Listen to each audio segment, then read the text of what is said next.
It's week 13 of the NFL season, and that means two things. One, playoffs are around the corner, and two, it is now officially acceptable to start blasting Mariah Carey's All I Want for Christmas. Oh, admit it, you love that song. Week 13 of Keeper starts right now.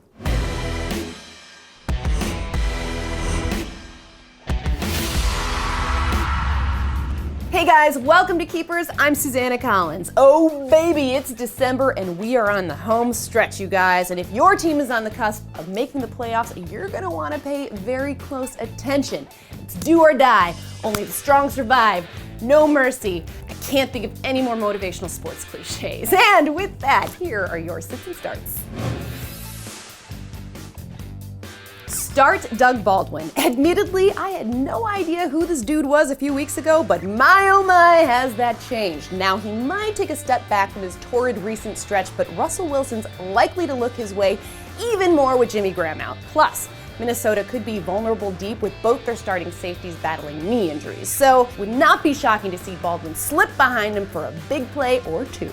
Sit Mike Evans. His targets took a sharp decline once Vincent Jackson made it back from his knee injury. And despite the fact he's found a nice groove with Jameis Winston, the fact is he's going to get a hefty dose of top-notch corner Desmond Trufant against a desperate Falcons team that's one of the best teams in the league against #1 receivers. So there's that. Start Scott Chandler. As if the Pats didn't have enough injured pass catchers, Gronk had to go down with a knee injury that's likely to cost him this game. Scott Chandler could be on the field for just about every snap, and he'll get plenty of targets from Tommy Boy, particularly in the red zone where his 6'7" frame will come in handy. That's a tall drink of water right there. Sit Lamar Miller. Oh, Miami. They just swapped out Bill Lazor for Zach Taylor as OC, which underscores their offensive dysfunction. And with a foot ailment potentially preventing star center Mike Pouncey from helping out against a Ravens team that allows the 4th fewest yards per carry, I fully expect Miller to be just as useless as he was last week. Thanks for nothing. Start Ryan FITZPATRICK against the Giants. Unlike his first tenure coordinating the G-men's defense, Steve Spagnuolo has to play a lot more off-man coverage thanks to their listless pass rush. Give guys like Brandon Marshall and Eric Decker a bunch of free releases, and it's easy to see Fitzy building off one of the best games of his career. It's amazing what a few good receivers and a beard trim can do for a guy.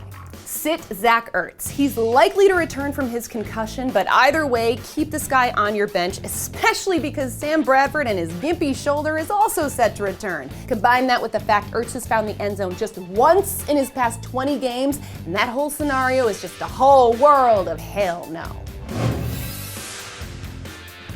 Hire Devontae Parker and fire Mike Wallace. Rashard Matthews fractured some ribs in week 12, which finally opened the door for Miami to give extensive playing time to their first-round pick, and he delivered nicely. As they play out a string of yet another lost season, Parker should get plenty of chances to show something. As for Wallace, hand to God, there are fullbacks that are better fantasy plays at this point than Wallace. He's got 2 catches for 26 yards in his last 5 games, culminating in Bridgewater straight up ghosting him in Atlanta, not looking his way even once. Hire Sean Drone and fire Melvin Gordon. It's seeming more and more unlikely that Carlos Hyde makes it back anytime soon, if at all, from the stress fracture in his foot. So as it stands, the Niners' backfield belongs entirely to Drone, who just became the first back in the league to play every single snap in a game. He also leads the team with 17 receptions since Blaine Gabbert took over. Meanwhile, if you have a compelling reason to keep Gordon around, wow, I'd love to hear it. For real, feel free to elaborate in the comments because, yeah, I need a good laugh. That's it for this edition of Keepers. Thanks for watching, guys. And remember, there's a lot on the line this week, but I believe in you. Get those game faces on, set those lineups. We'll see you next week.